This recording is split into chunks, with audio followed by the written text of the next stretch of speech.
हम KP sir math Motihari में आपका स्वागत है। आज हम लोग मैट्रिक्स चैप्टर का मल्टीप्लिकेशन सीखने जा रहे हैं कि टू मैट्रिक्स का मल्टीप्लिकेशन हम लोग कैसे करते हैं।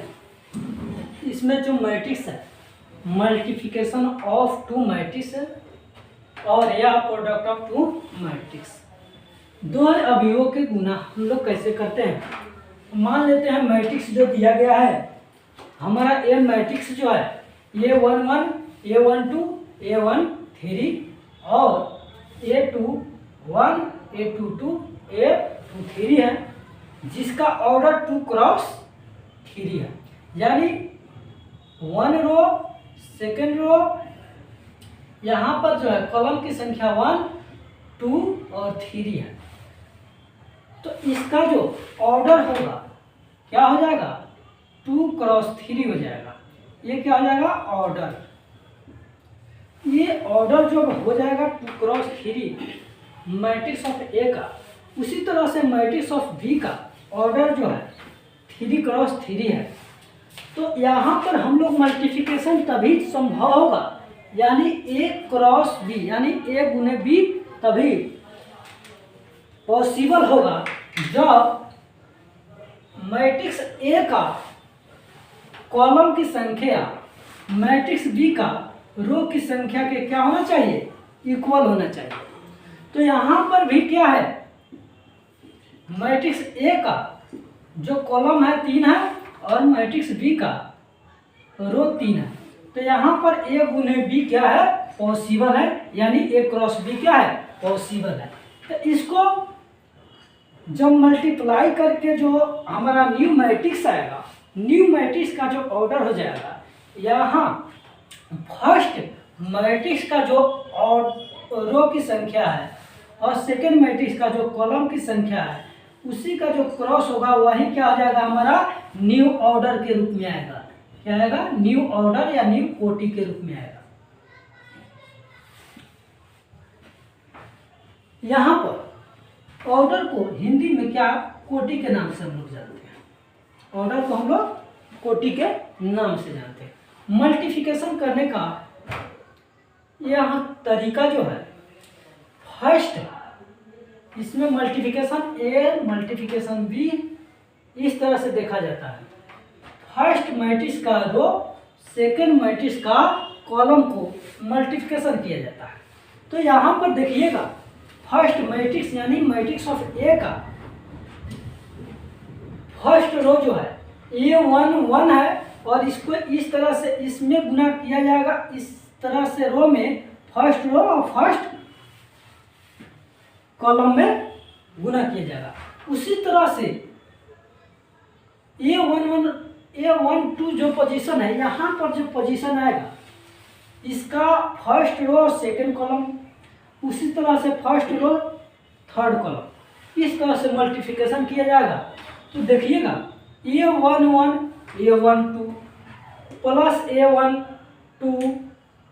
B21 B21 A13 A13 B31, इन सभी को मल्टीप्लिकेशन करके यहाँ लिख देंगे। और इसको जोड़ने के बाद जो भी आएगा, एक्स वाई जेड जो भी आए उसको हम क्या करेंगे, यहाँ पर हम लोग क्या करेंगे, लिख देंगे। मान लेते हैं यहाँ एक्स आता है, इसको मल्टीप्लिकेशन करके जोड़ने के बाद, इसको मल्टीप्लिकेशन करने के जोड़ने के बाद में वाई आता है, यहाँ पर जेड आता है।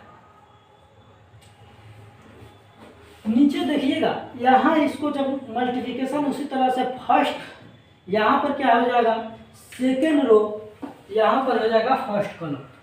सेम प्रोसेस, जो प्रोसेस हम ऊपर में किए हैं वही process, second row first column, second row second column, second row third column, इसको मल्टीप्लिकेशन करके और जोड़ेंगे। जोड़ने के बाद में मान लेते हैं यहाँ P आता है, यहाँ Q आता है, यहाँ R आता है। इसको हम स्मॉल में दिखा सकते हैं। स्मॉल में दिखाने का P हो सकता है, यहाँ है Q हो सकता है, यहाँ क्या हो सकता है, R हो सकता है। क्योंकि इसलिए स्मॉल लेटर में दिखाएंगे, क्योंकि यहाँ मैट्रिक्स का जो डिनोट किया जाता है, मैट्रिक्स को कैपिटल लेटर से डिनोट किया जाता है, तो इसका जो एलिमेंट होगा, इसका अवयव होगा, उसको हम कैपिटल लेटर से सूचित नहीं कर सकते हैं। इसलिए यहाँ पर हम क्या हो जाएगा, ये सारे के सारे स्मॉल लेटर में हम लोग दिखाएंगे। तो यहाँ पर जोड़ने के बाद में यानी इन सभी को जोड़िएगा तो हमारा क्या हो जाएगा, मान लेते हैं x प्राप्त होगा। इस सभी को जोड़िएगा मल्टीप्लिकेशन करके तो यहाँ पर y प्राप्त होगा। इन सभी को मल्टीप्लिकेशन करके जब जोड़िएगा तो z प्राप्त हो जाएगा। उसी तरह से इस सभी को मल्टीप्लिकेशन करके जोड़िएगा तो p प्राप्त होगा। इन सभी को मल्टीप्लिकेशन करके जोड़िएगा तो q प्राप्त होगा। यहाँ इस सभी को मल्टीप्लिकेशन करके जोड़िएगा तो r प्राप्त हो जाएगा। और r प्राप्त होगा तो इस ये जो हमारा मैट्रिक्स बनेगा, ये मैट्रिक्स जो न्यू मैट्रिक्स बनेगा, ये मैट्रिक्स का तो क्या बोल सकते हैं, ए बी का मैट्रिक्स है, ए क्रॉस बी का मैट्रिक्स है, या ए क्रॉस बी लिख सकते हैं या ए बी लिख सकते हैं। तो इसका ऑर्डर जो हो जाएगा, इसका ऑर्डर होगा, इस फर्स्ट रो का क्या बचा है, रो की संख्या। तो रो की संख्या कितना है, 2 है। तो यहाँ भी रो की संख्या कितना होगा, 2 ही होगा। और यहाँ कॉलम की संख्या कितना हो जाएगा, यहाँ कॉलम की संख्या कितना बचा है, 3 बचा है। तो यहाँ कॉलम की संख्या भी 3 होगा या 3 होगा। चलिए उसी तरह से अगर हमसे पूछा जाता है कि ठीक है ए क्रॉस बी तो हम निकाल लिए, क्या बी क्रॉस ए पॉसिबल है क्या, तो क्या बोला जाएगा, बी क्रॉस ए या बी ए पॉसिबल नहीं है। क्यों पॉसिबल नहीं है सर, तो पॉसिबल इसलिए नहीं है कि यहाँ पर B और A है, तो B में देखेंगे कॉलम की संख्या, B में किस में देखेंगे, B में कॉलम की संख्या और A में रो की संख्या क्या इक्वल है, यहाँ भी 3 है तो यहाँ भी 3 होना चाहिए था, तो अभी हमारा क्या होता है, पॉसिबल होता है। क्या पॉसिबल होता है, मल्टीप्लिकेशन पॉसिबल होता है। तो यहाँ पर इक्वल नहीं है यानी 3 2 के बराबर नहीं होता है, इसलिए यहाँ क्या हो जाएगा, बी ए या बी क्रॉस ए पॉसिबल नहीं है। यहाँ लिख सकते हैं डज नॉट, क्या लिख सकते हैं,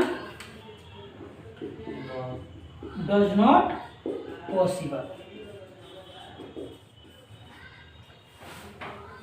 डज नॉट पॉसिबल।